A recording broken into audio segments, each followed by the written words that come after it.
मला एक सांगायचं आहे की आजचा जे त्यांचा मोर्चा आहे अंबारडा मोर्चा, तर हा शेतकऱ्यासाठी नाही, तर हा महानगरपालिका, जिल्हा परिषद आणि पंचायत समिती, नगरपालिका, नगरपंचायतीच्या ज्या निवडणुका लागलेल्या आहेत त्याच्यासाठी त्यांचा मोर्चा आहे. शेतकऱ्यासाठी यांचा मोर्चा नाही.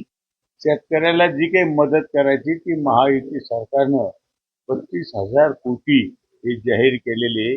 आणि शेतकऱ्याचं अतोनात नुकसान झालेले, शेतकऱ्याला मदत ही मिळाली पाहिजे त्या मताचा मी. शेतकऱ्याचं खूप नुकसान झालेले, किती जरी मदत केली ती भरून निघणार नाही, पण जितकी मदत करता येईल तितकी मदत करण्याचं काम देवेंद्र फडणवीस साहेब असतील, एकनाथ शिंदे साहेब असतील, दादा असेल, तुमचे आपले कृषी मंत्री असतील, सगळ्यांनी मंत्रिमंडळात निर्णय घेतला की शेतकऱ्याला आपल्याला भरून मदत करायची.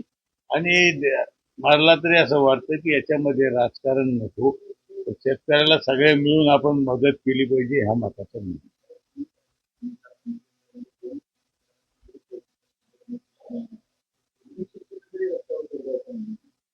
शेतकऱ्यासाठी तुम्ही आंबाडा मोर्चा कधी काढायला पाहिजे होता, जर कधी महायुती सरकारनं कधी निर्णय घेतला नसता.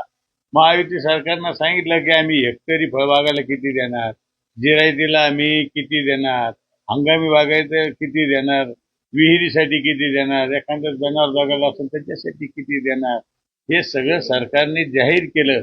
हा जर जाहीर केलं नसतं, निर्णय घेतला नसता, तर मग उद्धव साहेबांनी आंबाडा मोर्चा काढायला पाहिजे होता.